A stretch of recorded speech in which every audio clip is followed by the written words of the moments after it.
Ta-da! Hooray. All right. Who's ready to see something technical this morning? Yay! Good, good. It is wonderful to be here and see lots of familiar faces and lots of friends I haven't met yet. So really happy to be here at KCD UK. I'm going to be talking about effortless mutual authentication with Cilium. This combines some of the things that I'm really interested in. A technology called eBPF. Has anybody come across eBPF before? Yes, lots of hands going up. I know there's going to be a talk tomorrow by Aisha about eBPF. So I'm not going to talk too much about eBPF per se, but everything I'm talking about builds on eBPF. I'm also going to be talking a bit about security, which is another thing that I am really excited about. So, the structure of this talk, I'm very, very briefly going to talk a little bit about what Cilium is. Is anybody here using Cilium? Okay, I hope to see a few more hands up next time I ask that question, next time I see you all. And to describe how we're doing mutual authentication in Cilium, I'm going to tell a story of how we've sort of built up some of the network security features, because it really has been an evolution. We'll talk a bit about what mutual authentication is and how that's often achieved using mutual TLS, and then we'll go on to show how we're doing it in a slightly new and interesting way in Cilium. Well, I hope you think it's going to be interesting.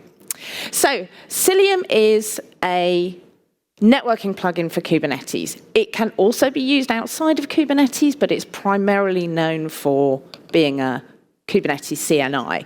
It also provides observability and security features, mostly based on the fact that we're built on eBPF. We just recently graduated Cilium in the CNCF, which is very exciting, so let's have a round of applause for that.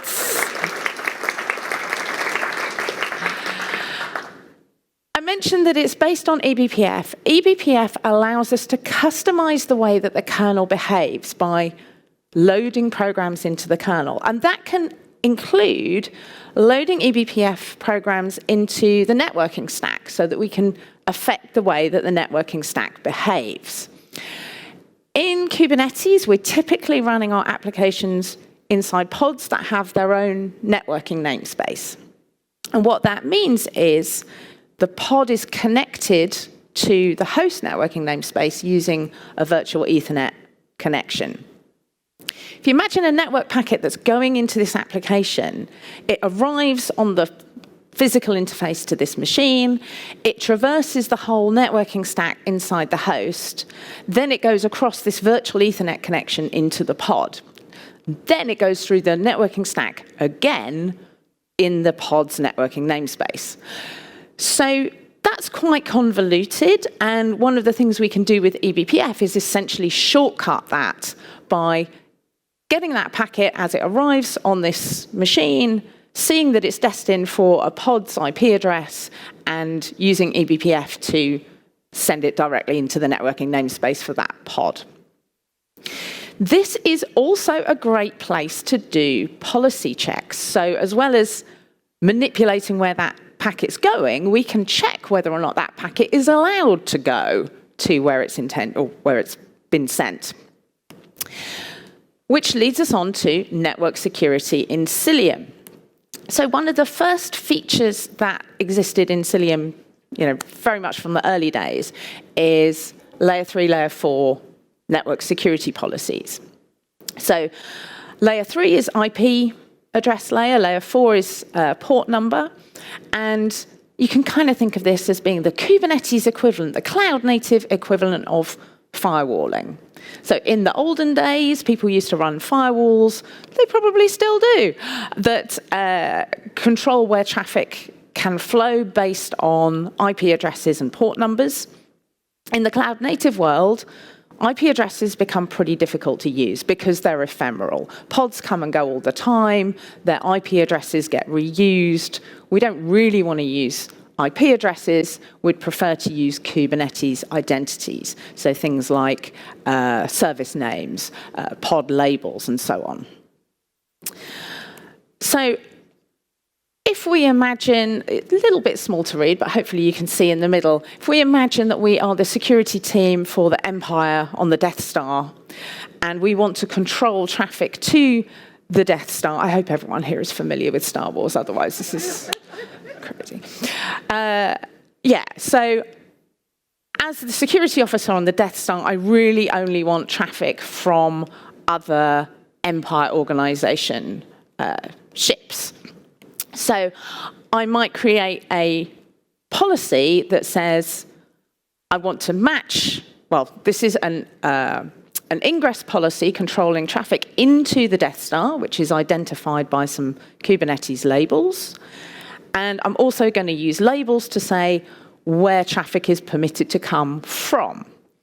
And just for fun, I'm also going to say only port 80 traffic is allowed. So let's see whether or not demo world's going to work. Let's make it a bit bigger. Okay. So we should have some, we've got a couple of Death Star pods. It's a Death Star service, and we've also got a TIE fighter, which belongs to the Empire, and an X-Wing that does not. So let's just check that I don't have any policies, no network policies right now. And if I am on the TIE fighter, I can make a curl request to the Death Star and get a response. But at the moment, without any network policies, my X-Wing, not my X-Wing, the Rebels X-Wing, can also get responses. So what I want to do is put in place a network policy. I've got a few predefined here. So basically, I'm just going to apply the layer 3-4 policy that we just looked at. I don't think tab works on this platform. Okay, so that's created my network policy rule. And now if I try to rerun that request from X-Wing, it's actually eventually going to time out. The packets are being dropped due to that policy. And I can probably use Hubble to take a look. Pod X-Wing, we should see, lots of packets being dropped because they're denied by the policy. So that's all well and good, but let's, when we executed things from the TIE fighter, maybe we see, not only can I do things like request a landing, I could put something into the exhaust port. That's not a good idea. We don't want that.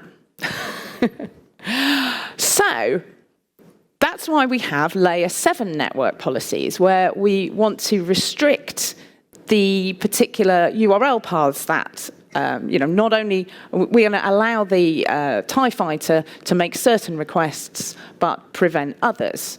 So we can add a few lines of rules to our policy to define which HTTP methods and URLs are allowed. So if I apply that, let's see what the policy is called. There we go. If I apply the layer 7 policy, okay. I hope is this big enough and visible enough? I should probably bring it to the top of the screen, really. So now if we try to put something in the exhaust port, we get access denied. And again, if I use Hubble, I should be able to see that this time it was from the TIE fighter. And we can see HTTP request was dropped, again, because it was outside of the policy. Okay, so that is like firewalling, as I said. It restricts what traffic is allowed to flow between different endpoints. And that's all well and good, but what if we want to encrypt traffic? And in Cilium, for quite a while now, we've had what we call transparent encryption. And transparent encryption uses protocols like IPSec or Wireguard to set up tunnels through which the traffic flows, encrypted tunnels. So basically, you turn it on for the cluster, and that's all you need to do. You don't have to change anything about the way your apps are running or configured. it just ensures that between each pair of nodes, there's an encrypted tunnel and your data will be encrypted. In the interest of time, I'm not going to actually show that. And that's because we don't necessarily always want encrypted traffic. One interesting point about transparent encryption is it works for all IP traffic. You're putting IP packets into one end of a tunnel, they're encrypted, they pop out the other end, get decrypted. So it doesn't have to be TCP traffic, it could also be UDP traffic. The last piece of the puzzle is mutual authentication. We've seen the empire restricting traffic that they've labeled as being empire craft, but how do we really know that's true? What we really want is some kind of cryptographic way of verifying that that really is the TIE fighter and it really is the Death Star. And what people typically use for that is mutual authentication. And often when we say mutual authentication, people think, MTLS, mutual TLS. I'm sure, I don't have any data to back this up, but I'm absolutely sure this is by far the most common way of performing mutual authentication. So you've seen this in service mesh for quite a long time. You will have a client certificate, you'll have a server certificate. As you set up the TCP connection, those certificates get exchanged and validated. You need to have a common certificate authority that you both trust, the client and server both trust. They're able to validate those certificates and they know each other's identities. If you just have client-side or server-side verification, it's possible to have just one end, but we typically validate both ends and we call it mutual authentication. And there's a flow, so we set up a TCP connection between those two endpoints, and then there's this handshake flow that exchanges the certificates and then negotiates an encryption certificate, and then we can use that to encrypt the traffic between those two endpoints from there on in. So mutual TLS gives us the authentication of both of the endpoints, and it encrypts the traffic between them, which seems like a good thing. In cloud-native world, this is typically implemented using service meshes, which insert proxy sidecars into every pod to intercept all network traffic between applications and handle things like mutual TLS on behalf of the application. Which is good in the sense that you don't have to make any modifications to your application. You do have to configure them to be using service mesh to have this proxy injected.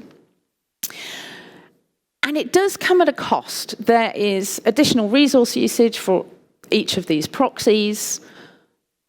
There is some complexity in managing sidecars. There is an extra hop between the application and the proxy, and then from the proxy to the application. So that can add some latency. And another interesting point is that this only works for TCP traffic, because as we saw, it was a handshake that flows within that TCP session.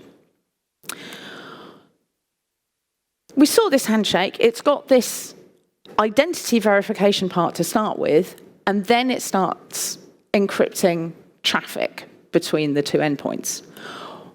What if we just didn't use that connection for the encryption? What if we decouple the handshake that validates the identity from the encryption of data? And that's basically what Cilium is doing with this next generation mutual authentication. Instead of having proxy sidecars in each pod do the mutual TLS, we have Cilium agents doing the handshake part.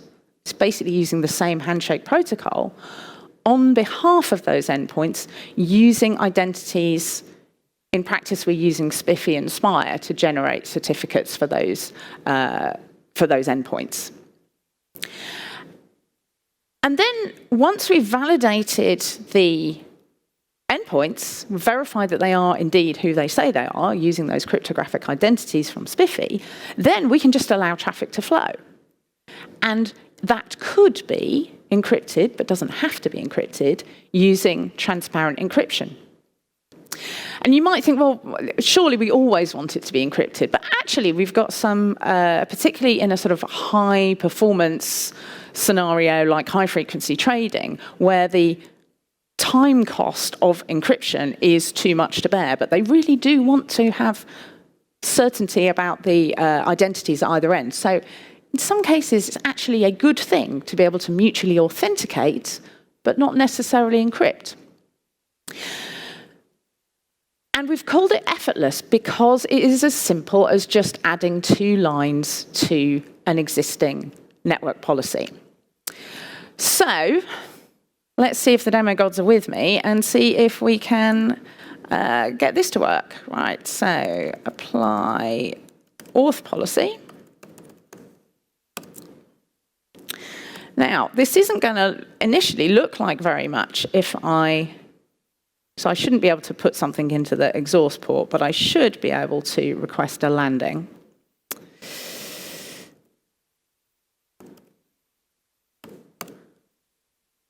Okay, ship landed, that was good. How do I know that that was mutually authenticated? Well, we should see it here, right. What we can see here is a packet that's been dropped. You can see it says ingress denied, but it says authentication spire. We see a couple of, we're basically seeing authentication required, dropped, and then we see it's allowed, and we can see the authentication has been performed by spire. So I'll just talk through what's happened there. When the TIE fighter wants to talk to the Death Star, that packet goes through a policy check. And the policy check is saying, not only does it need to match all these policy rules about the labels and the method and the URL, but also authentication is required. Looks up in the eBPF authentication table. For that first packet, there is no authentication yet. So drops the packet, as it would do if it broke any other policy. But it tells the Cilium agent, OK, I need authentication between this TIE fighter and the Death Star that it wants to communicate with. Cilium agent does that TLS handshake using SPIFFE identities that it's got from a Spire server, populates that authentication table in the kernel. When the flow gets retried, because in this case it's TCP, so the packet will be retried, that time there is an entry in the auth table. It meets all the policy requirements and traffic can flow. Were that to be encrypted, were there to be transparent encryption set up, we'd also get encryption. Today, that encryption would be using node certificates, but it's a future development to use those endpoint certificates to do the encryption. So that's a future development. So the demo worked, which is good, right? And what we saw is Spire being used to authenticate those endpoints. It's built on eBPF. It's incredibly simple to add. We're using SPIFFE today. The actual interface is pluggable, so it could be using something like Cert Manager or some other identity provider. It's just a case of writing the code, right?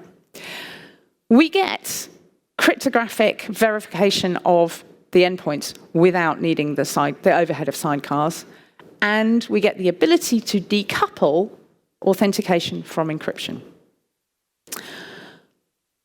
Hope that was interesting. If you want to learn more about eBPF, we've got quite a lot of books that you can download from isurveillant.com. We'll also be giving away some copies of what is eBPF today. The environment where I was running that demo is actually part of the labs that we have on isovalent.com/labs. So if you want to play with it yourself, please go ahead and do so. There are plenty of other labs there as well for exploring all sorts of things from Cilium. Thank you very much.